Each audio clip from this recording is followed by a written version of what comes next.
Olá pessoal, boa tarde, eu sou o Arnold, tenho 51 anos de idade, estou participando de um grupo que a doutora Giane está coordenando, que é a despeito de igreja terapêutica. E eu fui incumbido de trazer uma fala a esse grupo a despeito de como viver essa igreja terapêutica. E uma das experiências que eu tenho passado na comunidade a qual eu sou pastor, a Igreja Presbiteriana do Brasil, em específico a Igreja Presbiteriana Macuada, em Presidente Prudente, é a despeito de um repensar a igreja, na possibilidade de ressignificarmos a nossa forma de vivermos como igreja. E quando a doutora Giane colocou para que eu viesse compartilhar com vocês a despeito dessa igreja terapêutica, eu tenho algumas perguntas para que nós possamos refletir. Será que a igreja hoje ela é mais terapêutica ou mais patológica? E que igreja é essa? Qual a concepção de igreja que nós temos? Seria a igreja prédio, onde as pessoas se reúnem, onde as pessoas louvam e adoram a Deus? Ou seria a igreja pessoas, feita de gente salvas? Porque eu acredito que a definição de que de fato vem a ser igreja vai redundar em muito naquilo que de fato poderá ser este lugar, um ambiente terapêutico ou patológico.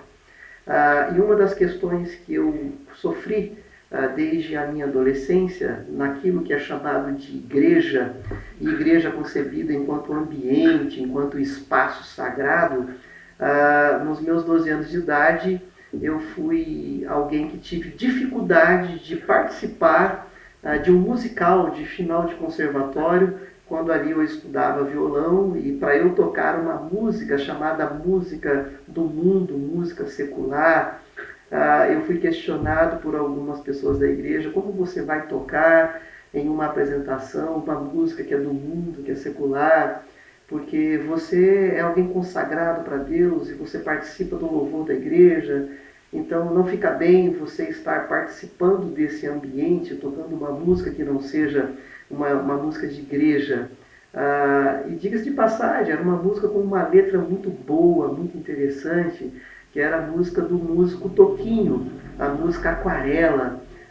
E hoje, nos meus 51 anos de idade, é lógico que eu tocaria essa música sem nenhum problema, mas nos meus 12 anos, ainda naquela concepção de dicotomia de sagrado e profano, foi difícil eu levar algum tipo de argumento diante dos religiosos da época, onde eles ainda dicotomizavam sagrado de profano, música de igreja, música fora de igreja. E isso para mim foi traumático, isso foi trágico, né? Uma outra questão difícil para mim foi, enquanto eu tocava o instrumento bateria, eu fui convidado juntamente com o grupo ao qual eu fazia parte de música para tocarmos no culto de jovens de uma determinada igreja. E essa igreja, quando me viu descarregando a bateria, chegou uma liderança dessa igreja e falou para mim o seguinte: olha, você não vai poder participar tocando esse instrumento, porque aqui é a casa de Deus, aqui esse lugar é consagrado para o louvor a Deus, e esse instrumento bateria nós não vemos como consagrado por Deus. E depois teve um segundo momento no salão de festa.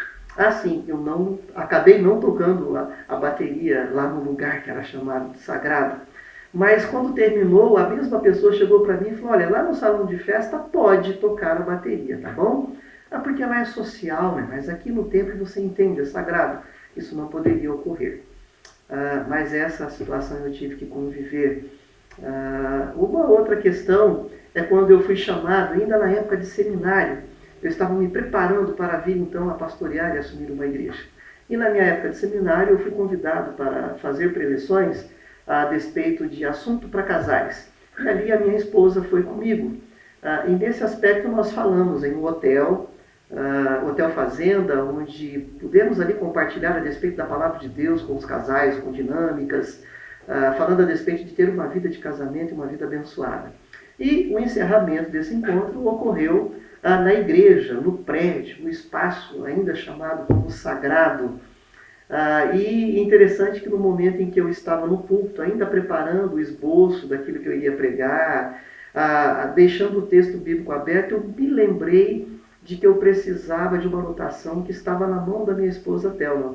E aí eu a chamei, eu sinalizei para que ela viesse do banco em que ela estava sentada, para trazer essa anotação para a minha vida, e ela já iria dar uma saudação também à igreja, e falar daquilo que foi o encontro. No momento em que ela estava indo, eu fui avisado rapidamente por uma liderança da igreja que a minha esposa não poderia subir ao púlpito, porque era um lugar reservado para o pastor, era um lugar consagrado para o sacerdote, e a mulher não poderia estar ali então subindo.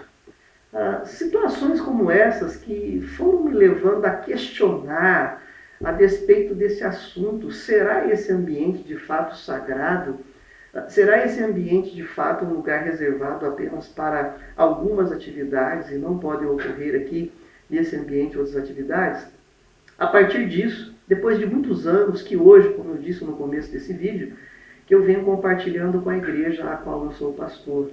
E nos últimos anos, e mais em particular nos últimos meses, eu venho trabalhando esse tema, igreja, repensar e ressignificar. E ali nós começamos então a fazer um estudo sistemático, de uma maneira muito didática, pedagógica, aos domingos, durante 1h15 de aula, e essa aula de uma maneira dialogal, onde todos perguntam, todos participam. E ali então eu venho trazendo um estudo a despeito do que foi o tabernáculo erigido por Moisés, sob direção de Deus, o que foi o templo levantado por Salomão, esse templo destruído pelo reino babilônico e depois reconstruído por Zorobabel, orientado por Deus, e depois esse templo que foi repaginado, que foi reformado pelo rei Herodes, onde nesse templo havia ali um lugar separado para o sagrado, um lugar separado e consagrado para o sacerdote, para o sumo sacerdote, que deveria usar ali as suas indumentárias. E este templo que tinha o pátio, o lugar externo, com quanto cercado, onde ali poderia participar e estar presente o povo, né, oferecendo o seu sacrifício na mão do sacerdote, que por vez iria adentrar de fato o templo e ali fazer o sacrifício por esse povo. Dentro desse repensar e desse ressignificar, é muito interessante nós estarmos observando que em Cristo Jesus, na nova aliança a qual nós vivemos hoje, nós somos pessoas que transcendemos essa questão templária, ou deveríamos transcender essa questão templária. Em Cristo Jesus, segundo as cartas petrinas, joaninas, segundo as cartas gerais, nós somos feitos casa de Deus. Os cristãos, os salvos, passam a ser esse sagrado, passam a ser essa habitação de Deus. E segundo o próprio Estevão, diácono na igreja primitiva, no capítulo 7, que sofre ali o seu apedrejamento, dentre várias questões, ele defendeu que de fato o templo não é mais casa de Deus, esse lugar não é mais sagrado, mas Deus passa a habitar no ser humano. O próprio Jesus Cristo, nosso Senhor, aquele que é o cabeça da igreja, o nosso modelo, ensina aos seus discípulos que o templo, que era a casa de Deus em Jerusalém, cairia. E de fato esse templo veio a cair no ano 70 e literalmente, quando foi destruído pelo Império Romano, sob o comando do general Tito, que obedeceu ali a voz do imperador da época. E Cristo, em 3 dias, ele reconstruiu um novo templo. Entre a sua morte na sexta-feira da paixão e a sua ressurreição no domingo, nesses 3 dias, Jesus inaugurou um novo templo, ou seja, essas pedras vivas que é cada cristão, que nesse ajuntamento passa a ser a habitação de Deus. E nesse aspecto, não existe mais o sacerdócio exclusivo, nesse aspecto não é mais necessário indumentárias, nesse aspecto o espaço sagrado reservado apenas para o sagrado, ele deixa de existir naquela primeira configuração que aprove a Deus que ele viesse a existir. Esse espaço sagrado, então, que somos nós, eu entendo que ele pode vir a ser terapêutico. Esse espaço sagrado que somos nós, eu entendo que de fato ele pode exercer a cura, ele pode exercer o tratamento em uma e em outra pessoa. E nesse aspecto é interessante nós entendermos que essa terapia, que essa igreja terapêutica não deve estar circunscrita ou apenas reservada num ambiente de quatro paredes, apenas daquele dia que é chamado de sagrado, apenas daquela reunião que é chamada de sagrado. Mas entender que essa terapia, que essa cura, que esse tratamento, ele pode existir e acontecer na condução de qualquer cristão, independente dele ser um sacerdote exclusivo, porque na verdade não existe mais o sacerdote exclusivo, mas em Cristo, conforme a carta de Pedro, 2 Pedro 2,9, nós, os cristãos, todos somos chamados de sacerdote. Então todos nós, em qualquer dia, em qualquer lugar, com qualquer indumentária que nós estivermos, sendo homem, sendo mulher, todos nós podemos exercer a terapia, todos nós podemos admoestar uns aos outros, todos nós podemos ser instrumentos de cura, de libertação e de terapia para um outro ser humano. Então, não fica aqui circunscrito essa terapia na igreja prédio, na igreja lugar, no espaço chamado de sagrado. Não fica aqui circunscrito a terapia sendo oficializada ou oficiada apenas por aqueles que ainda se dizem sacerdotes exclusivos ou são tidos pela maioria das pessoas como sacerdotes exclusivos. Eu quero concluir aqui essa minha participação fazendo uma analogia com o hospital. O hospital, sim, é um ambiente onde há classes de pessoas. O hospital, sim, é um ambiente onde há aqueles que são os médicos e os enfermeiros, e onde há aqueles que estão no leito, que são os enfermos e os doentes. Conquanto a igreja, por vezes, é chamada como um hospital, onde pessoas são acolhidas para serem curadas, em parte eu discordo aqui dessa afirmação que a maioria de nós já efetuamos. A igreja não pode ser vista como um hospital. A igreja precisa ser vista como igreja. A igreja não pode ser vista como um hospital porque nós vamos acabar fazendo uma analogia incorreta, assim como no hospital há os médicos, os enfermeiros e há os doentes, nós vamos entender que na igreja há uma classe de pessoas que são médicas, que são enfermeiras, e ali na figura sacerdotal, onde os doentes, os enfermos acabam sendo os leigos. Nós vamos acabar entendendo que nessa igreja hospital há sempre aquele que cura e sempre aquele que necessita da cura.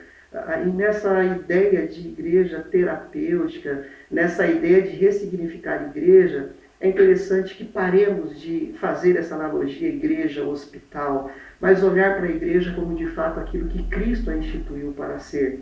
A igreja é sim esse espaço de pessoas cristãs, salvas em Jesus Cristo, onde todos, em parte, todos estamos enfermos, onde todos temos as nossas mazelas, as nossas limitações que precisam ser tratadas, que precisam ser curadas. Então eu prefiro olhar para a igreja, eu te convido a olhar para a igreja, onde todos somos doentes pela graça e misericórdia de Deus, sendo curados e sendo instrumentos de Deus para a cura de outras pessoas.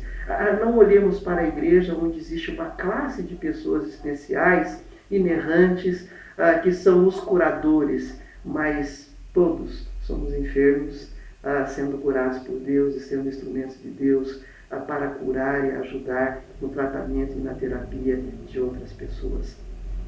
Essa é a minha participação e eu espero poder ter colaborado com esse grupo tão significativo, esse grupo tão importante, onde digo que eu tenho experimentado já curas e terapias na fala de cada uma das pessoas que tem participado, ministrando o seu ponto de vista a respeito de igreja terapêutica. Deus abençoe a vida de todos, obrigado, um abraço, e que possamos prosseguir nessa ideia, igreja terapêutica ou patológica, igreja que proíbe ou igreja que mostra às pessoas aquilo que de fato é graça de Deus, misericórdia de Deus. Igreja que somos todos nós. Um abraço.